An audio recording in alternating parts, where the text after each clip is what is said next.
معمولات ہیں اس کے حوالے سے اعلیٰ حضرت نے بڑی تفصیل سے بات کی۔ معمولات ہمارے آراس کے ہیں، قبور پہ حاضری کے ہیں اور دیگر بلکہ قبور کی حاضری کے حوالے سے اعلیٰ حضرت نے کتنا واضح اور دو ٹوک موقف بیان فرمایا کہ زیارت قبور بالاتفاق جائز ہے، اس میں کوئی دوسری رائے نہیں۔ قبروں کی زیارت کے لیے حضور نے خود حکم دیا، فرمایا کہ کنت نہیتکم عن زیارت القبور فزوروها، میں تمہیں قبروں پر جانے سے روکا کرتا تھا۔ ایک زمانہ تھا حضور نے منع کیا کیونکہ اس وقت مشرکین کی قبریں تھیں۔ پھر اس کے بعد جب جنت البقیع بنی اور اس طرح مختلف جگہوں پہ مسلمانوں کی قبریں بنی تو پھر حکم دے دیا، کیوں؟ لأنها تذکر الآخرہ، اس لیے قبریں آخرت کی یاد دلاتی ہیں۔ تو قبروں کی زیارت بالاتفاق جائز ہے، لیکن اس کے اندر یہ فرق کر دیا کہ یہ مردوں کے لیے جائز ہے، عورتوں کے لیے حضور علیہ السلام کی قبر انور کی حاضری حضور کی شفاعت کا سبب و ذریعہ ہے۔ اس کے علاوہ حضور علیہ السلام کا فرمان ہے لعن رسول اللہ زوارات القبور، قبروں پر جانے والی عورتوں پہ رسول اللہ نے لعنت کی ہے۔ اور اس پر علماء نے لکھا ہے کہ جو فزوروہا کی اجازت ہے، کیا اس میں عورتیں شامل ہیں یا نہیں شامل ہیں؟ تو ایک کثیر طبقہ کہتا ہے کہ عورتیں شامل نہیں ہیں، اور جو ان کو شامل مانتا ہے اس کو بھی شرائط سے مانتا ہے۔ ایک تو محرم کے ساتھ جائیں، دوسرا وہاں اختلاط مرد و زن نہ ہو، اور تیسری شرط یہ ہے کہ عورتیں جزا فضا نہ کریں، واوے نہ کریں، جس طرح عورتوں کے اندر جو ہے وہ صبر کی کمی ہوتی ہے مردوں کی نسبت۔ تو اگر ان شرائط کو پورا کیا جاتا ہے تو پھر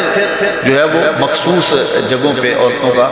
چلے جانا قبروں میں جائز ہوگا، اس طرح والد کی قبر پہ جا رہی ہیں، والدہ کی قبر پہ جا رہی ہیں، لیکن ان شرائط کے ساتھ۔ لیکن بعض نے کہا کہ نہیں مطلق نہیں، لیکن جنہوں نے جواز قرار دیا انہوں نے بھی ان 4-5 شرائط کے ساتھ جو ہے جواز قرار دیا۔ باقی جو اختلاط مرد و زن جہاں ہوتا ہے اور محرم کے بغیر خواتین جاتی ہیں، جس طرح کہ ہمارے ہاں مروج ہے، اور یہاں بسوں کی بسیں بھر کر کے مختلف درباروں پر مزارات پہ جا رہی ہیں، اعلیٰ حضرت سے پوچھا گیا جائز ہے یا نہیں جائز، فرمانے لگے مجھ سے یہ پوچھتے ہو جائز ہے، مجھ سے یہ پوچھو ان پہ لعنتیں کتنی برستی ہیں۔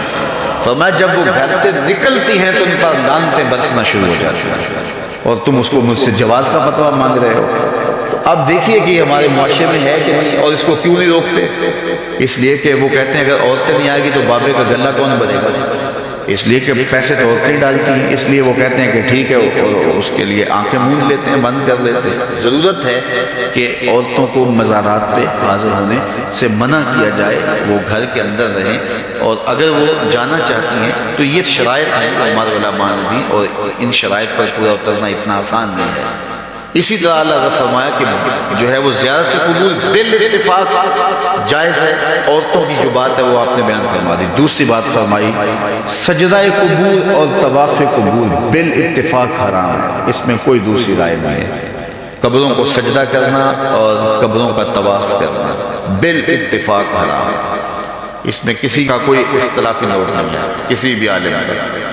اور تیسری چیز فرمایا کہ بوسہ قبور اس میں اختلاف ہے، مختلف ہی ہے، لیکن احوط یہ ہے، احتیاط اسی میں ہے کہ نہ دیا جائے۔ یعنی قبروں کے بوسے کے بارے میں کچھ علماء قائل ہیں، کچھ علماء نہیں قائل ہیں، لیکن اعلیٰ حضرت فرماتے ہیں کہ دور موجود میں یہ ہے کہ احتیاط اسی میں ہے کہ بوسہ قبور نہ دیا جائے، لیکن فرمایا کہ اس کے باوجود بھی کچھ لوگوں کی خاص کیفیت ہوتی ہے، تو وہ مناسب حال ہوتا ہے تو فتویٰ اس حال کے مطابق ہوگا۔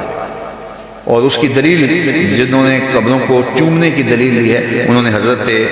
ابو ایوب انصاری اور حضرت بلال بن رباح رضی اللہ تعالیٰ عنہ کا عمل لیا ہے۔ حضرت ابو ایوب انصاری حضور کے روضے پہ حضور کی قبر پہ ایسے بازو پھیلا کے جو ہے وہ بوسے کر رہے تھے کہ مروان آیا تو اس نے دیکھا اور اس نے پوچھا کون ہے، اور اس کے لہجے میں کڑک تھی اور انداز یہ تھا کہ یہ کیا کہہ رہا ہے۔ تو جو شخص اس طرح قبر پہ لیٹا ہوا تھا اس نے سر اٹھایا، فائزہ ہوا شیخ ابو ایوب انصاری، تو سر اٹھانے والے حضرت ابو ایوب انصاری صحابی رسول تھے، تو مروان کی آنکھوں میں آنکھیں ڈال کے کہنے لگے میں کسی پتھر کو نہیں پوج رہا، اپنے آقا کی قبر کو چوم رہا ہوں۔ تو یہ دلیل انہوں نے دی ہے، لیکن یہ دلیل اس صورت میں بن رہی ہے کہ یہ ان کی خاص کیفیت ہے۔ تو اگر باپ کی قبر پہ، ماں کی قبر پہ بندہ جاتا ہے اور اس طرح بے خودی کی کیفیت ہو جاتی ہے تو وہاں اگر چوم لے تو حرج نہیں ہوگا، لیکن عمومی طور پہ اعلیٰ حضرت نے جو موقف دیا ہے کہ وہ مزارات پہ جائیں تو احوط یہ ہے کہ بوسہ نہ دیا جائے، کیونکہ بوسہ دینے کے لیے آپ کو نیچے جھکنا پڑے گا، اور آپ بوسہ دے رہے ہوں گے تو کسی کو یہ گمان ہو سکتا ہے کہ یہ سجدہ کر رہا ہے، لہٰذا کسی کو بدگمانی سے بھی بچانا لازم و ضروری ہے۔ اس لیے فرمایا احتیاط اسی میں ہے کہ قبروں کو بوسہ نہ دیا جائے اور احتیاط